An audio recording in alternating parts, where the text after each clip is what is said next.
Okay, now we're online. From this point forward, you'll be able to pick this conversation up on YouTube.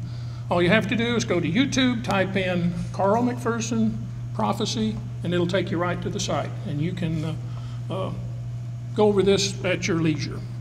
And all weeks are on YouTube. The first 4 are already posted. This one will be posted between now and tomorrow, as soon as it's completed.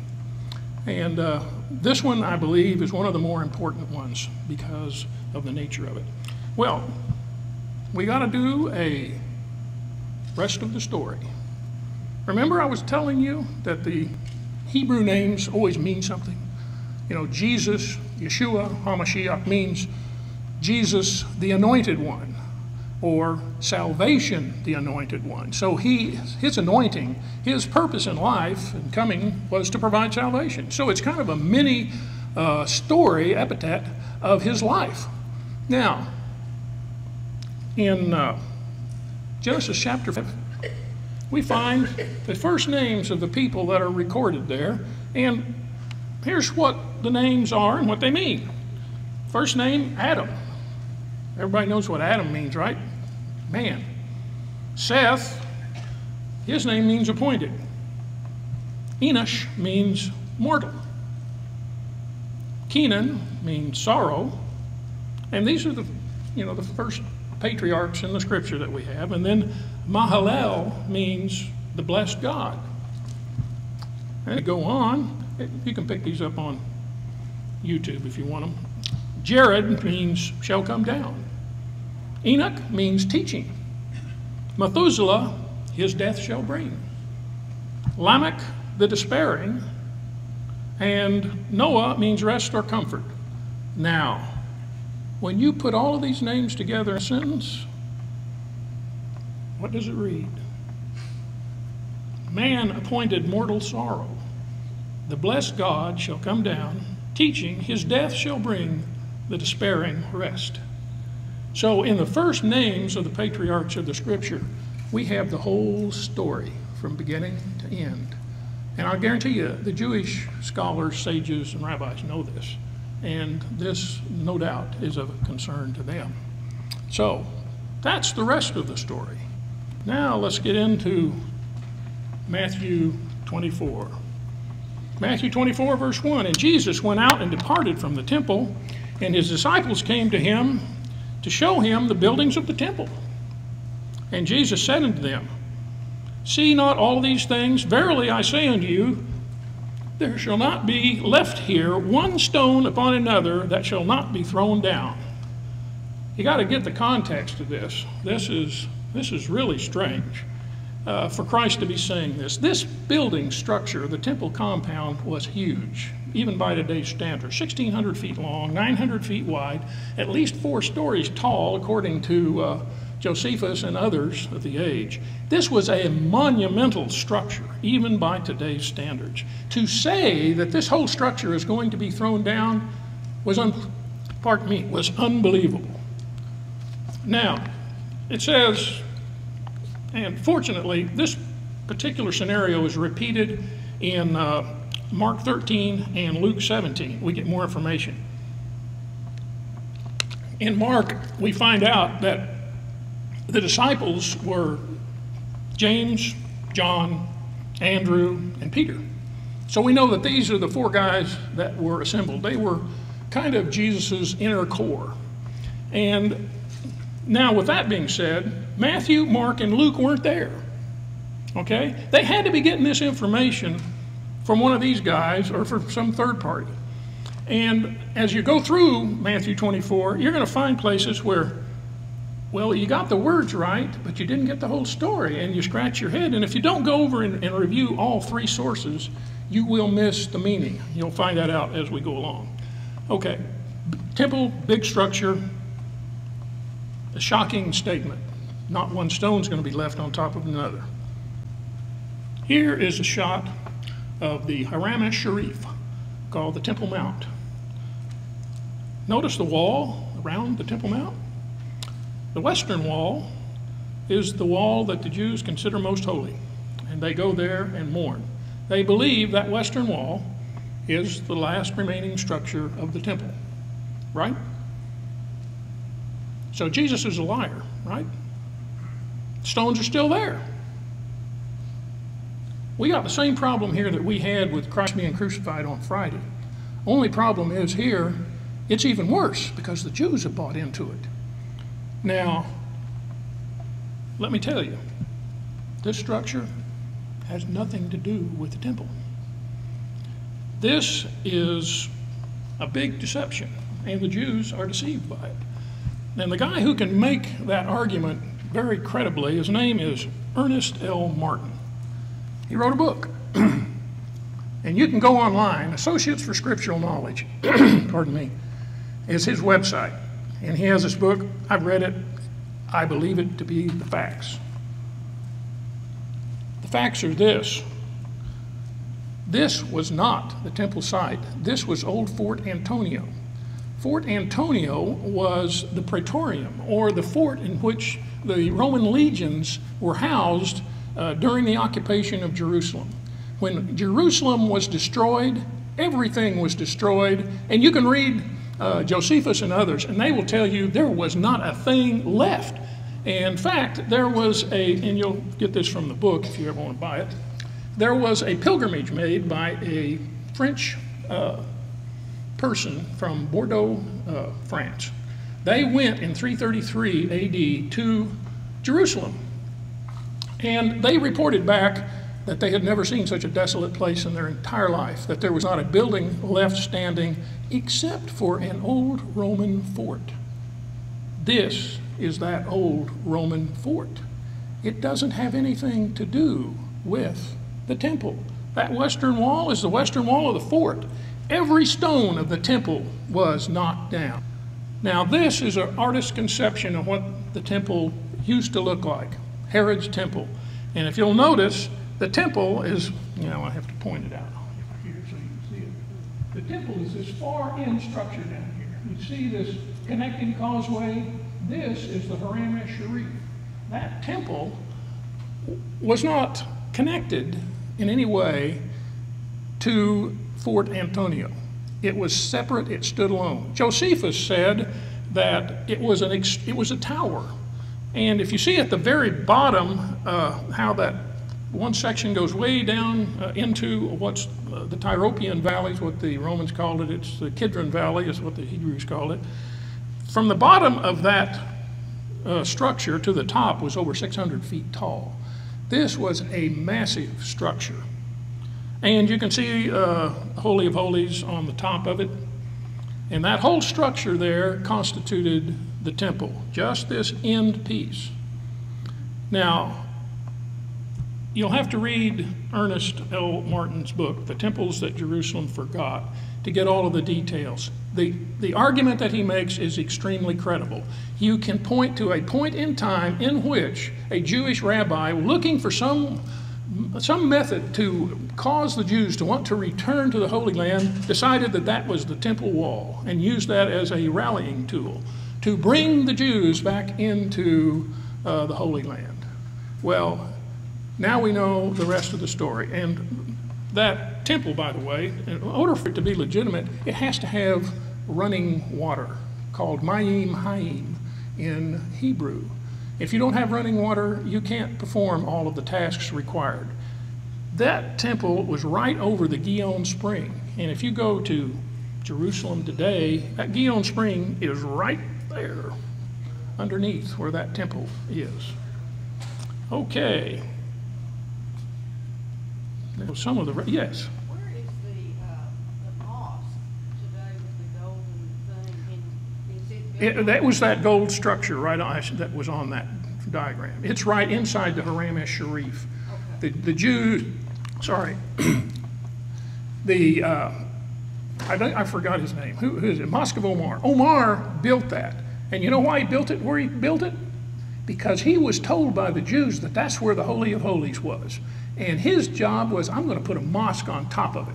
That was very typical of what Islamics did. They took their religious structures and put them on top of or in place of churches and synagogues and things of that nature. Actually on where the Holy of Holies was. Well, that's what he thought, and that's what he was told, but that ain't the truth. The truth is, it's not there. It was completely destroyed. And my point is this: Jesus' words were exactly correct. Whenever he says something, he means it. There is no ifs, ands, or buts. You can't get 3 days between Friday night and Sunday morning, and you can't get a destroyed temple out of the Haram Sharif. It's still standing there. It is not the temple, it is Fort Antonio. So, moving right along, and as he being Jesus, sat on the Mount of Olives, the disciples came to him privately, saying, "Tell us, when shall these things be, and what shall be the sign of thy coming and the end of the world?" Well, you can understand their concern. That structure was a massive structure, and they were perplexed. And now they must have thought that if that ever occurred, it must be the end of the world. And so when is this going to happen, and what's going to be the sign of your coming? And but this word, the end of the world. There is a gentleman who prepared a Jewish Bible. His name's David Stern. You can probably find this in a bookstore. David Stern's Jewish Bible. Instead of end of the world, he inserts the Olam Hazeh. The end of the Olam Hazeh. What is the Olam Hazeh? Well, to refresh your memory, the Jews believe that time is basically split into 3 big pieces. The Olam Hazeh, followed by the Atid Labo, followed by the Olam Haba. Now, the Olam Hazeh is this current age of toil and pain that we are currently living in. They believed that that was 6,000 years, and the 6,000 years started with the creation of Adam. From the creation of Adam, there would be 2,000 years of chaos, 2,000 years of the law, 2,000 years of the Messiah, which they can't quite figure out, and 1,000 sabbatical years, or millennial kingdom, as we read in Revelation. So, the point here is, it's not the end of the world, it's the end of the age. And why were they interested in the end of the age, the end of the Olam Hazeh? Because there were good things prophesied to happen next. The Jews believed that there was going to be a recreation of the Garden of Eden all over the world. And for 1,000 years, they were going to be on the top of the social ladder instead of at the bottom rung. That's their big interest. Now, has somebody got a Bible that would be willing to read for me Isaiah chapter 4? It's a pretty small chapter. Anyone? Do I have any victims? You're going to make me read this? Isaiah chapter 4. I've got it. Okay, read that for me. In the day the few men will be left alive.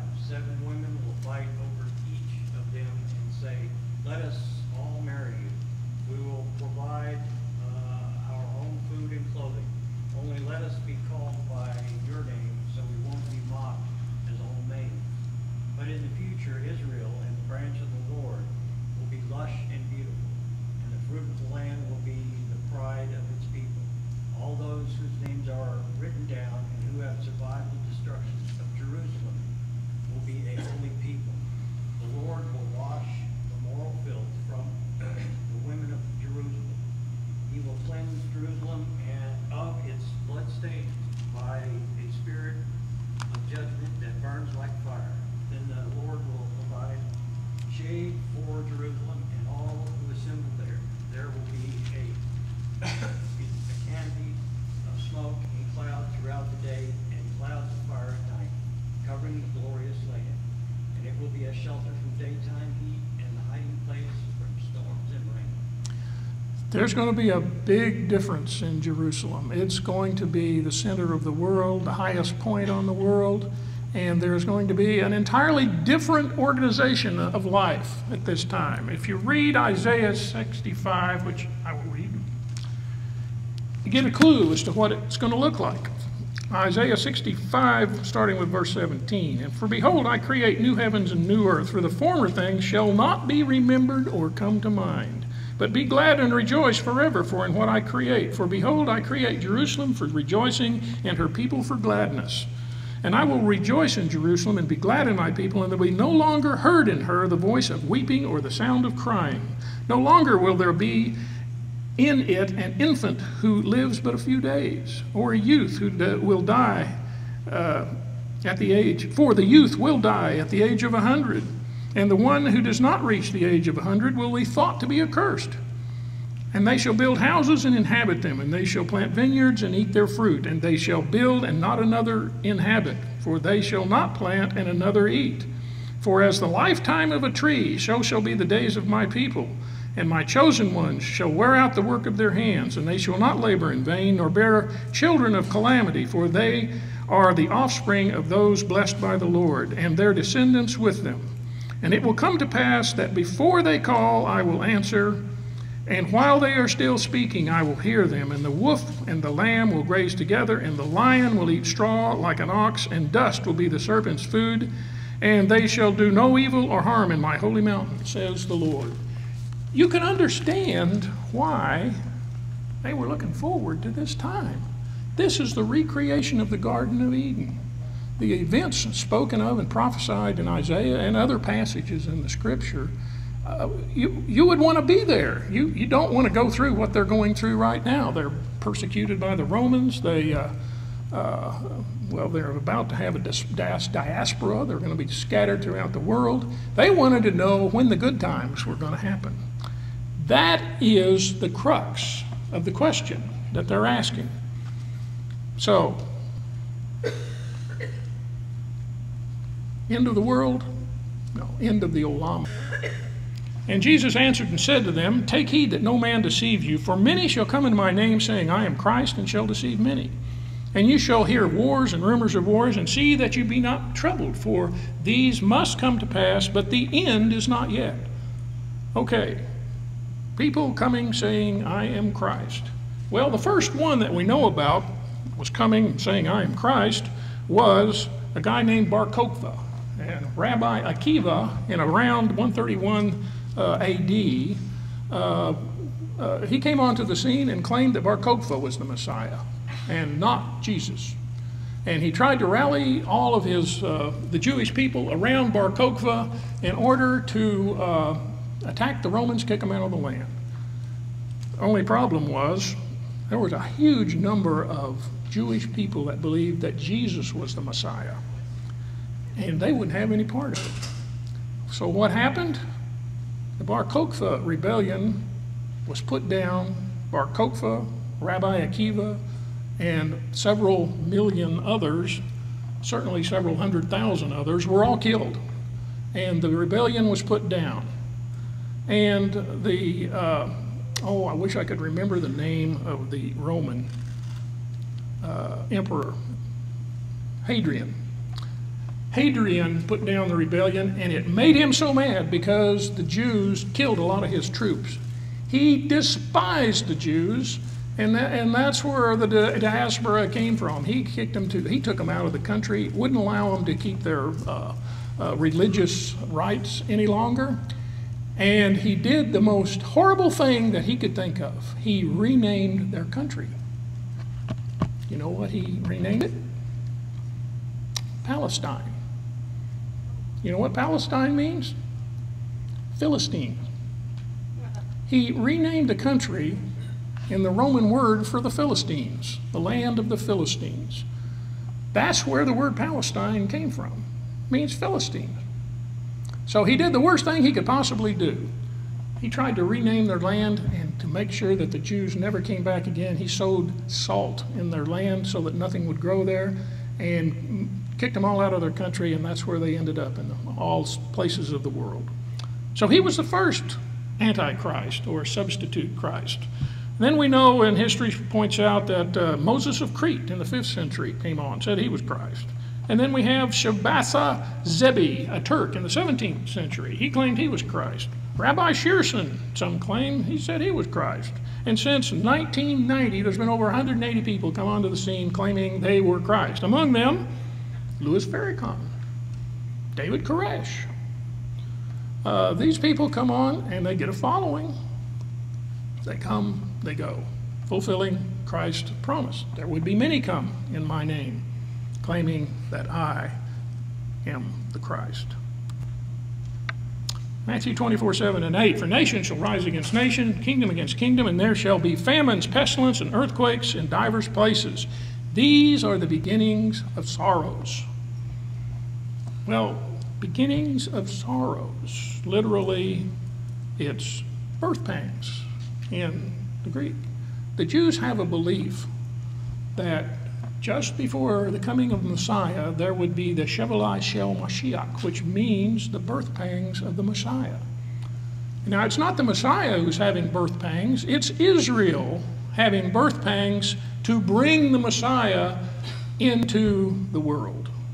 And these birth pangs are significant.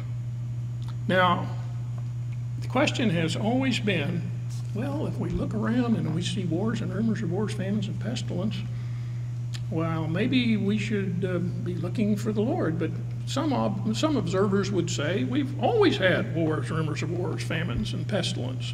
So what is that? How's that any different from any other time? I would point out to you that Jesus is now starting to talk about the 7 years preceding his personal arrival on the planet.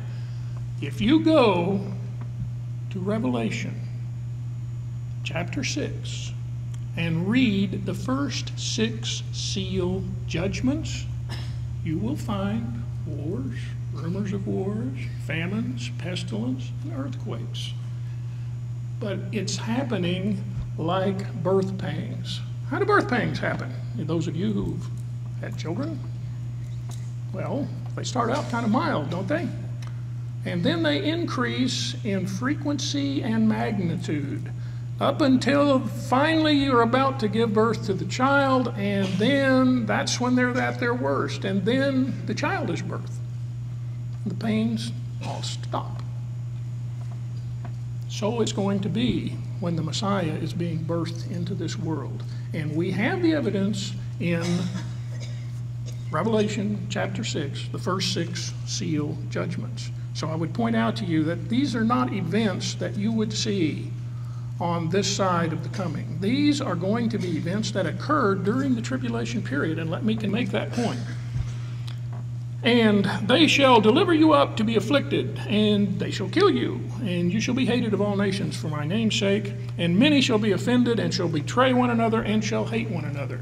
Now, one of the big points of Matthew 24 that you've got to understand, this is not directed at the church.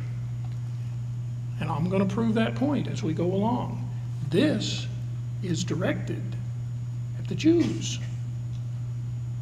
After all, it says later on, be sure and pray that your departure is not on a Sabbath, or that you're not with child because of the events that are occurring. Since when did a Christian care if it was Sabbath or not? Christians don't keep the Sabbath. The Jews do. This whole passage is a response to a set of Jews asking a Jewish question about a Jewish land. And until you get that part straight, you are going to think that some of these events that Christ speaks of in here are directed at you and the church. Let me proceed to prove that not to be the case. In John 16:2 it says, and they will make you outcasts from the synagogue, but that hour is coming for everyone who kills you will think that he is offering a service to God. I would say that day is these days, right?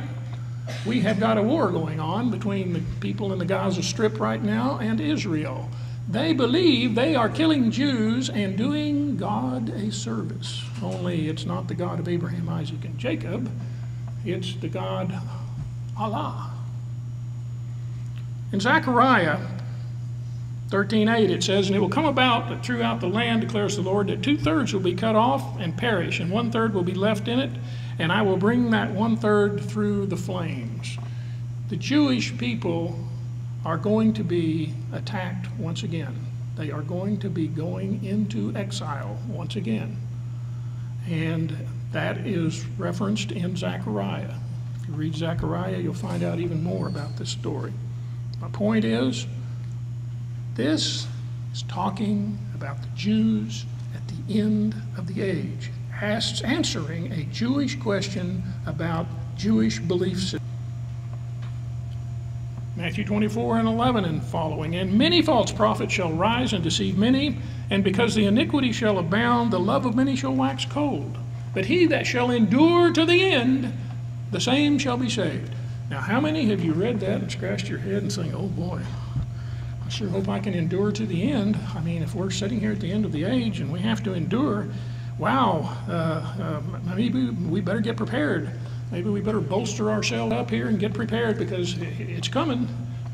Well, the problem is it's not directed at the church. It's directed at not the ecclesia, but the ekletos. The ekletos are the chosen ones. And who are the chosen ones? Jews.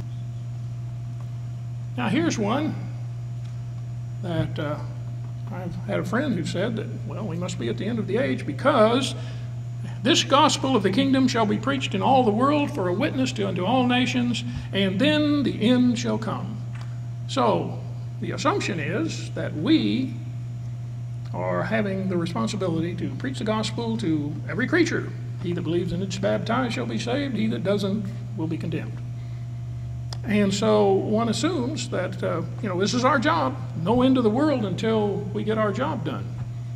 Well, let me suggest an alternative view. Revelation 14, verse 6. And I saw another angel fly in the midst of heaven, having an everlasting gospel to preach unto them that dwell on the earth, to every nation and kindred and tongue and people. When does this occur? Just before the 7 bowl judgments of the tribulation. For those of you who haven't read Revelation, the wrath of God is prepared in 3 sets of 7 events. There are 7 seal judgments, 7 seals unleash, 7 trumpets announce, and 7 bowls pour out the wrath of God. Is he pouring the wrath out on us? Stay tuned. And where, therefore, you shall see the abomination of desolation spoken of by Daniel the prophet stand in the holy place, let the reader understand. And this passage, the abomination that makes desolate, we've been talking about the holy days being a rehearsal, and then it's rehearsing an appointed time. Here's an example of the Jewish thought pattern when it comes to a prophecy. When the Jewish mind, whenever a prophecy was made, it wasn't so much directed at any one event, but a pattern. That when you see certain patterns, that you'll know this was prophesied. I tend to believe that they are like rehearsals, just like the holy days. That you will have a rehearsal of an event, and then it's kind of shadows or prefigures the final event. If you read in Daniel, where Jesus is directing us to, it says, and in the arms shall stand on his part, and they shall pollute the sanctuary of strength, and they shall take away the daily sacrifice, and they shall place the abomination that makes desolate. This is in the middle of Daniel chapter 11. And Daniel 11:21 is introducing us to the Antichrist. And it gives the events in his life. They culminate with his destruction. The dilemma is, people have said, well, this was fulfilled in the reign of Antiochus Epiphanes. Because in 167, Antiochus Epiphanes sacked Jerusalem, placed a statue of Zeus with Antiochus' face on it in the Holy of Holies. And that constituted the abomination that causes desolation. So we have a pattern, a rehearsal of the event, in my humble opinion.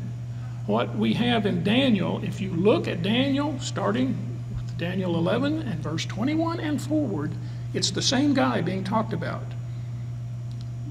It's not possible that Antiochus Epiphanes was the Antichrist. because he's long dead and Jesus hadn't come back yet. But he is a shadow, a type, and a rehearsal of this event that we are looking forward to.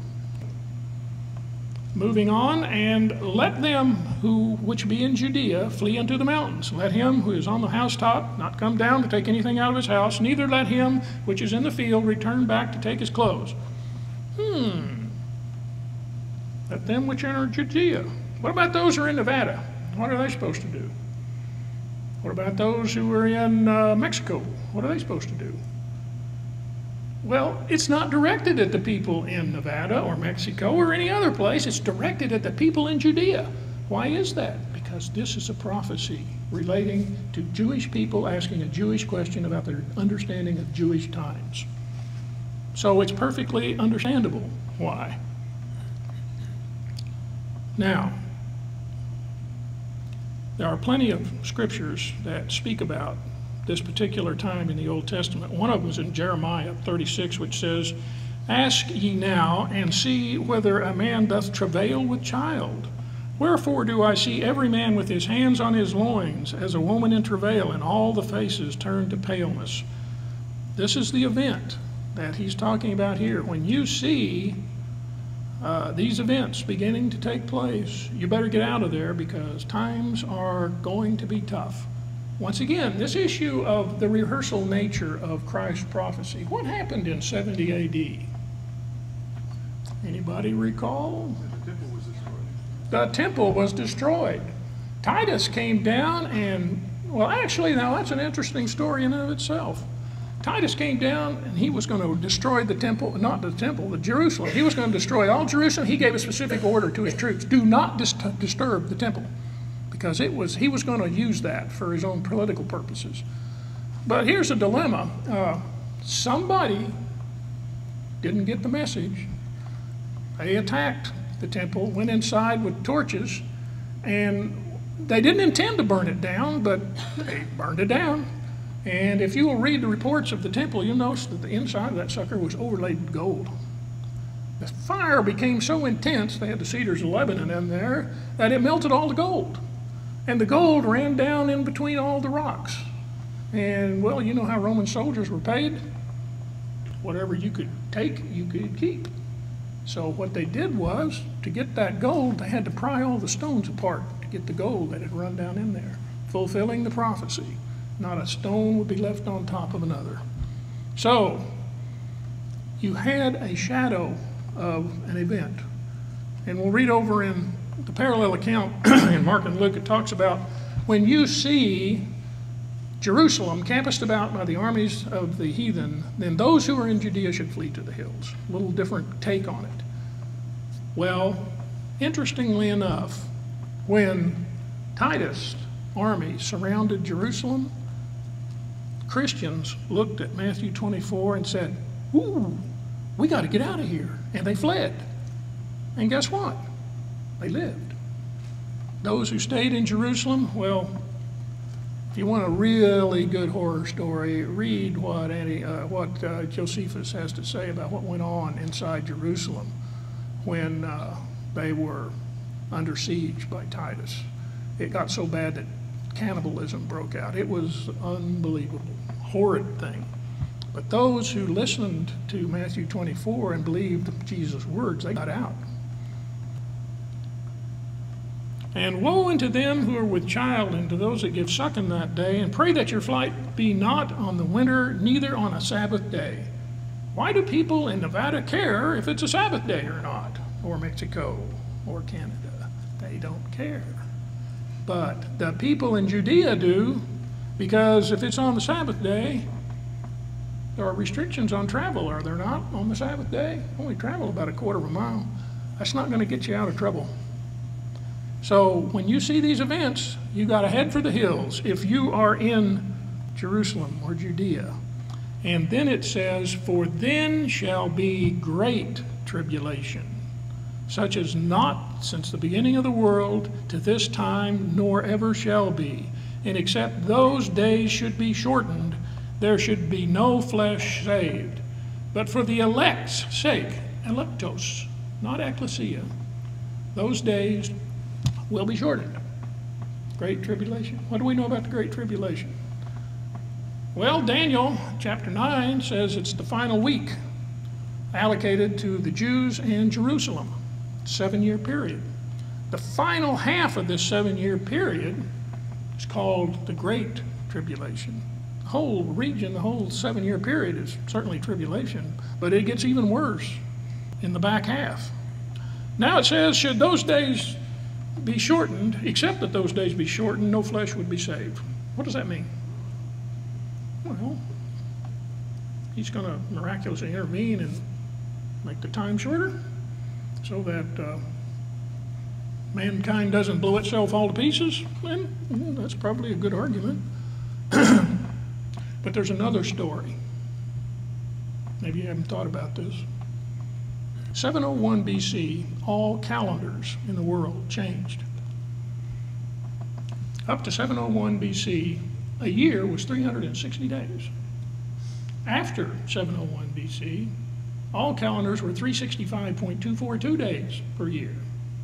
Something happened. Now, there have been people who've looked at this, and one of the most interesting stories is that the orbit of Mars was highly elliptical back at the creation of the world, and it came in close contact with the planet Earth.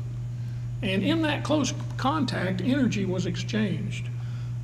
The elliptical orbit of Mars lost some of its energy, and it gave it to the Earth and pushed its orbit in such a fashion that now the day was no longer 360, but 365.242. And if you read the Genesis account very carefully, in the flood of Noah, you'll find that a year was 360 days. Now here's something interesting. If you read the Revelation account very carefully, you find that the year is returned to 360 days. Something big happens in which the year is shortened by 5.242 days. Should those days be shortened, there should be no flesh saved, but for the elect's sake, those days shall be shortened. They may literally mean what it says. There could be some sort of a cosmic event that occurs that puts the earth back in its original condition, 360 days per year. So if you want to, well, and 701 is a pretty interesting year too. If you remember reading in Isaiah 38, remember the story of Sennacherib's army? He came down and camped out right in front of Jerusalem and taunted Jews. He said, okay, I'm going to make it a fair fight. I'm going to give you 10,000 horses here so you guys can mount your horses and come and fight. Make it fair. But of course, you don't even have 10,000. You can get on my horses. And he was taunting them, and, well, he taunted them until what happened? Jewish rabbis, the people, sat on the wall of Jerusalem, read the Torah, and prayed against him. And remember what happened. The angel of the Lord came, killed 180,000 of Sennacherib's army, and he left and went back to where he was assassinated. The question has always been, how did that angel of the Lord kill 180,000 people?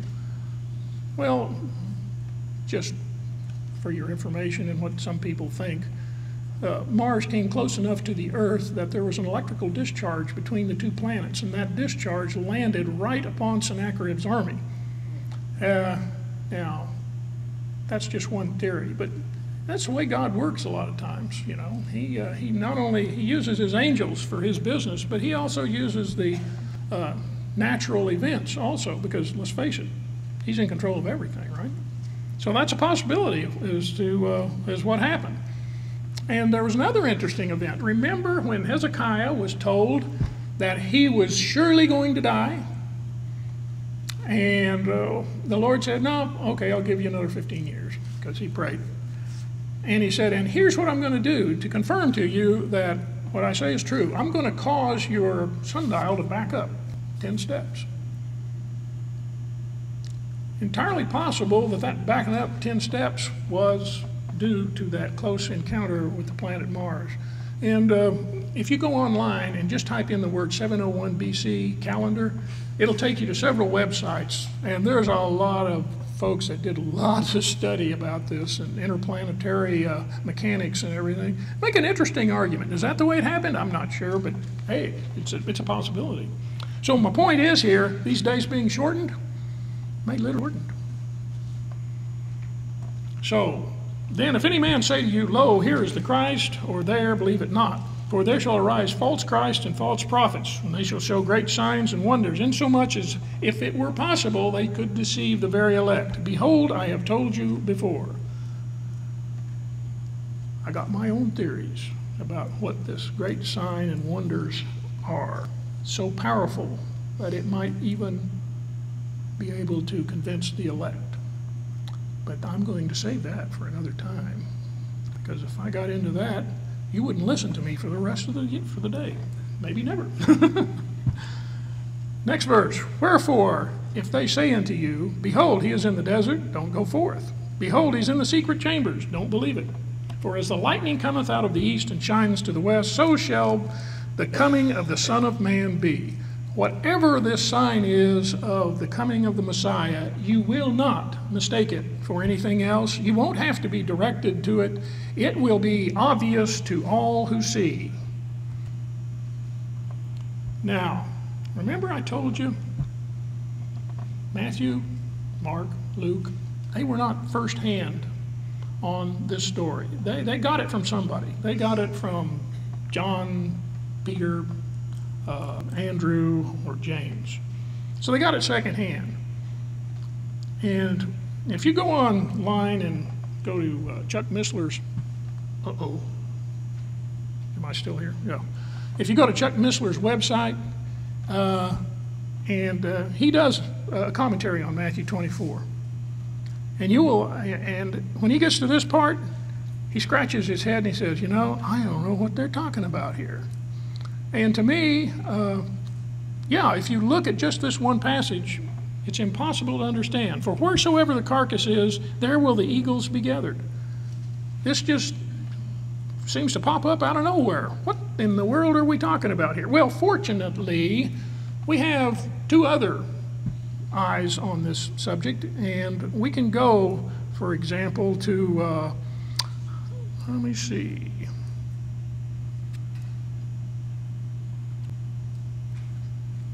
Luke 17, 34 through 37. That's where we get the context of this strange passage. I tell you that in that night there shall be two men in one bed, one shall be taken and the other one be left. Two women shall be grinding together, one shall be taken, the other one left. Two men shall be in the field, one shall be taken, and the other one left. And they answered and said to him, Where, Lord? And he said to them, Wherever the body is, there the eagles will be gathered together.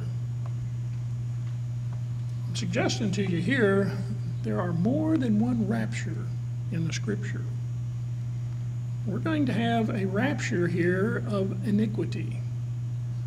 Where are these people going to be taken?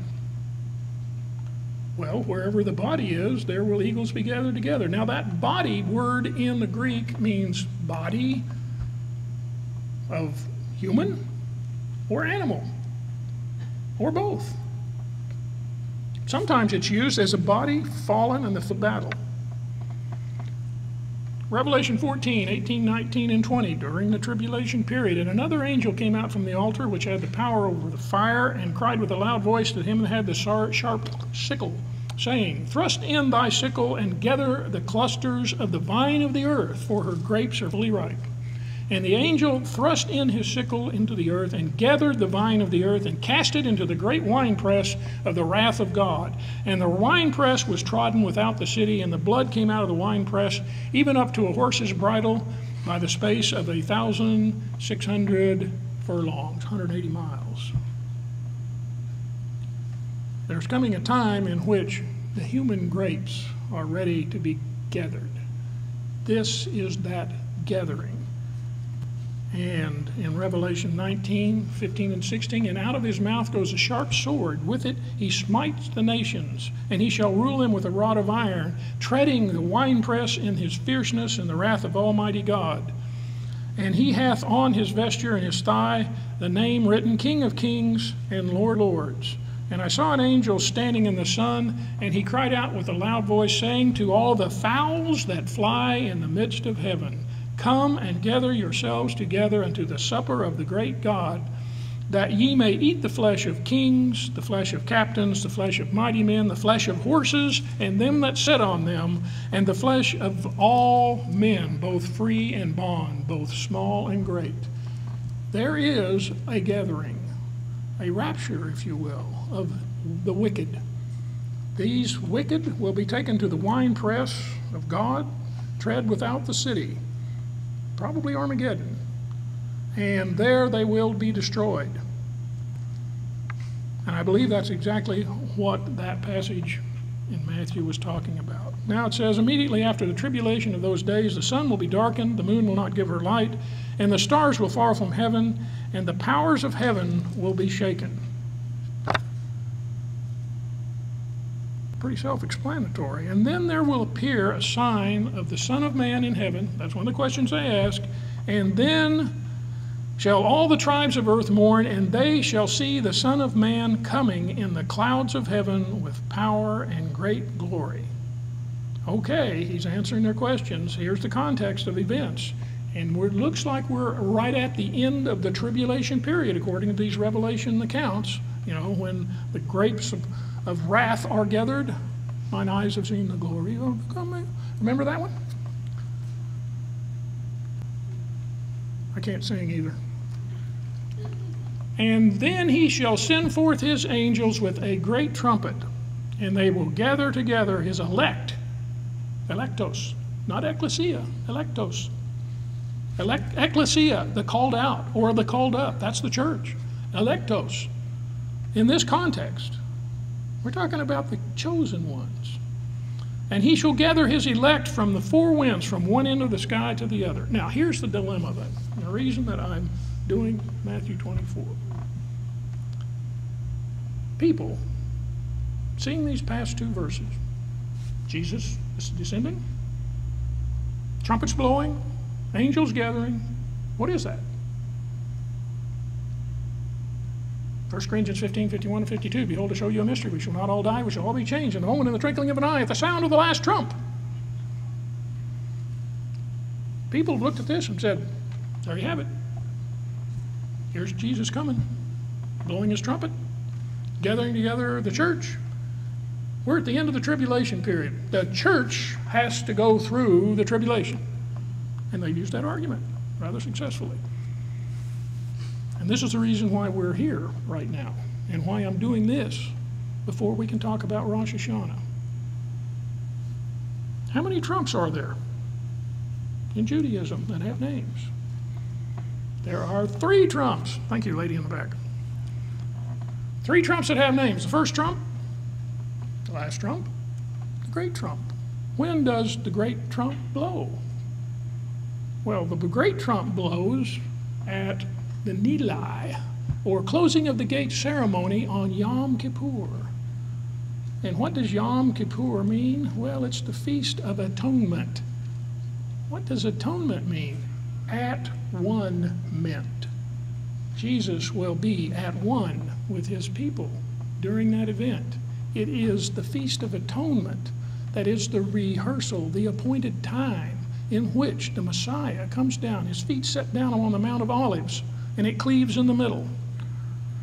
The great trumpet is not the last trumpet.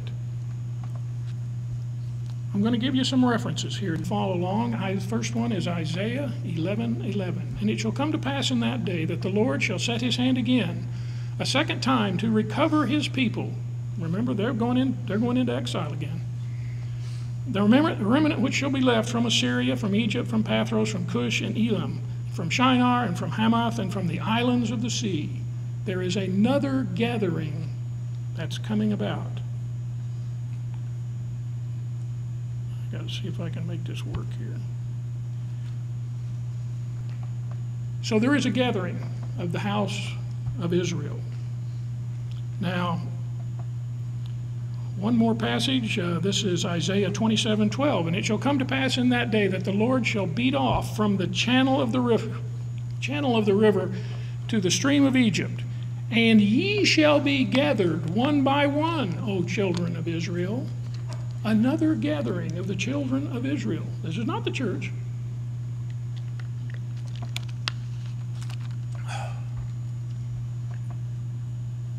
Oops.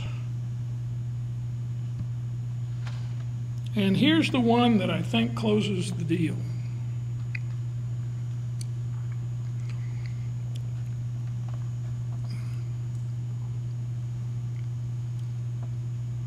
Well, don't tell me I left the most important one off.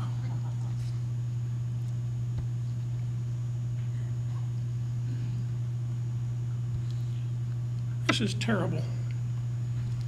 I'm going to have to do it the old-fashioned way. Yeah.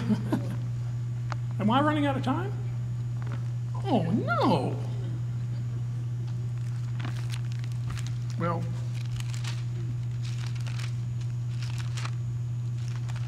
it'll be easy to find because I've got it marked in my Bible in yellow. Of course, my whole Bible is in yellow.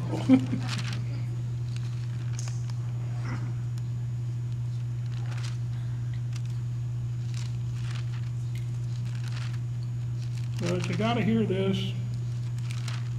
Okay, Isaiah chapter 27, verse 13. And it will come about in that day that the great trumpet will be blown, and those who are perishing in the land of Assyria and those who were scattered in the land of Egypt will come and worship the Lord in the holy mountain at Jerusalem. The great trumpet blows. The gathering that takes place is not the church, it is Judah. Where are they gathered? They are gathered back to Jerusalem. And that is the 1/3 remnant mentioned in Zechariah chapter 13. 2/3 cut off, 1/3 passed through the fire, then they are gathered back. This gathering of Matthew 24 is not the rapture of the church. I'll give you another good reason before we leave. When did we find out that there was ever going to be a rapture of the church? 1 Thessalonians, 1 Corinthians. Those are about the only two places that speak about it directly. And, well, 1 Corinthians, the book to the Corinth, the writings of Corinth was somewhere between 51 and 56 AD. 1 Thessalonians was written around 51 AD. My point is, these guys didn't know anything about a rapture of the church. All they knew was, we are Jews and there's a good time coming, when's it going to get here? The problem is, they did not understand that before that good time got here, they had to go through the Shevel Shel Mashiach, the birth pangs of the Messiah, which are, in our understanding, the tribulation period. Matthew 24:36, of that day and that hour knoweth no man. What is that day and that hour? If you come back next week, I'll tell you.